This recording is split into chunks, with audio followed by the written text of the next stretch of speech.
Okay, so one of our final landforms that we find along the river is a levee, which is in the lower course of the river. Remember, these just happen due to deposition.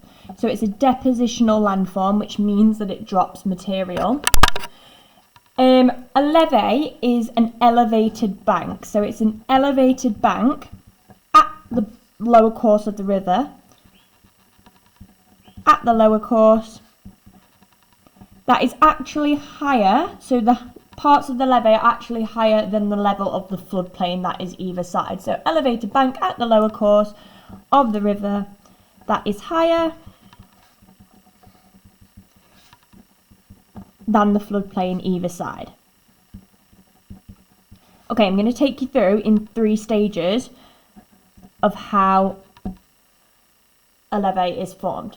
So they happen when there is an increase in the volume of water flowing downstream and flooding occurs. So flooding is what causes a levee. So let's take this as our regular river. Okay, so this is what your river looks like regularly.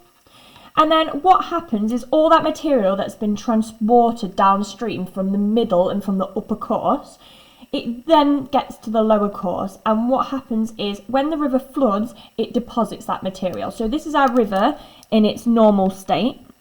So this is how it would start. So this is our river in its normal state.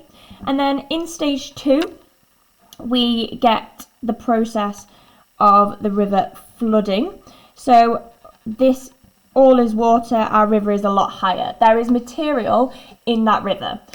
What we think about when we talk about deposition is often if the material is heavy, it is going to want to be dropped. So the material that the river will be carrying is both, you'll have larger particles, larger bits of sediment, and you'll have smaller.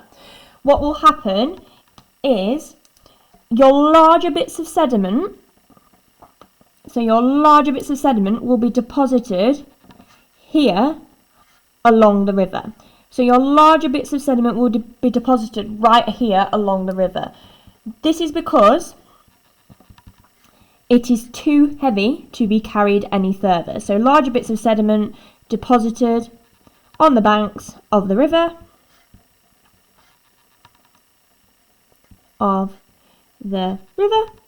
Then, over time, that process will keep happening and that will keep getting built up. However, we also have our smaller bits of sediment.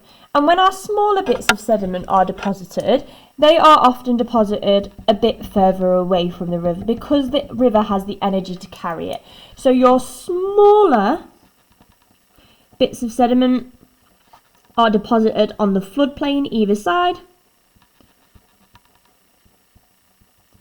On the floodplain either side. Because it is lighter, the river has more energy to carry it. And this process will keep happening over and over and over again. So every time the river floods in this part, it will keep depositing the material that's been carried all the way along the river's journey. So all the way from the upper course, the middle course, and the lower course. Because it has less energy, but the volume of water is higher. So it's more prone to flooding. So it's going to deposit its larger bits here, and it's going to deposit the smaller bits here. It creates these natural raised banks. Sometimes when you walk along rivers, you can see them. It's just a little bit higher next to the river than it is further away.